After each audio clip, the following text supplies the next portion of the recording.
tidak pernah punya dosa. Apalagi dosa terjadi dulu pada masa mudanya. Akan tapi urusan perzinaan secara tobatnya yang pertama adalah sembunyikan dari manusia. Jangan sampaikan kepada siapapun dari bangsa manusia. Manusia tidak bisa mengampuni, manusia hanya bisa mencaci dan menghinakan kita. Anda kalau ada pernah kepleset, tutup aib tersebut. Jangan ceritakan kepada siapapun. Jangan kepada calon suami, jangan kepada siapapun. Tutup. Ada seorang datang ke Rasulullah, "Ya Rasulullah, halaktu wa qad zanaitu fatahhirni." Ma'is. "Ya Rasulullah, aku kepleset dalam zina, sucikan aku ya Rasulullah."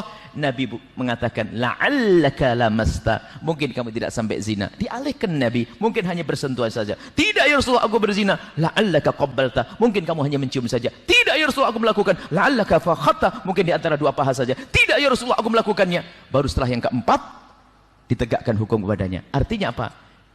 Urusan perzinaan hendaknya kita tutup, sebab aibnya zina bukan seperti yang lainnya. Orang kafir masuk Islam mu'allaf, cucu masih bisa bangga.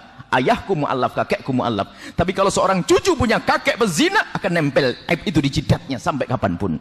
Maka takutlah kepada zina. Ada pintu halal, kenapa harus masuk zina?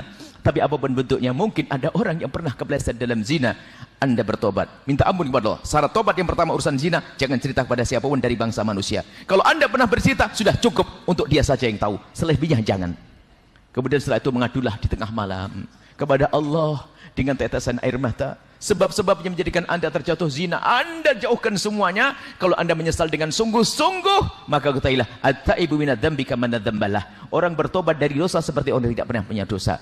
Maka yang pernah kepleset dalam zina, jangan kecil hati. Allah Maha luas dengan pengampunannya. Dengan catatan kita memang rindu pengampunan dari Allah, mengadu kepada Allah. Sebanyak apapun zina yang pernah dilakukan, sebesar apapun dosa yang pernah dilakukan, maka ketahuilah, kalau sudah tobat, Allah akan ampuni. Allah akan ampuni. Maka jangan gampang cerita tentang masa lalu yang busuk, masa lalu hina. Yang lalu biar berlalu. Menangis kepada Allah. Bisa diampuni, bertanya. Apalagi itu kejadian sudah lama. Akan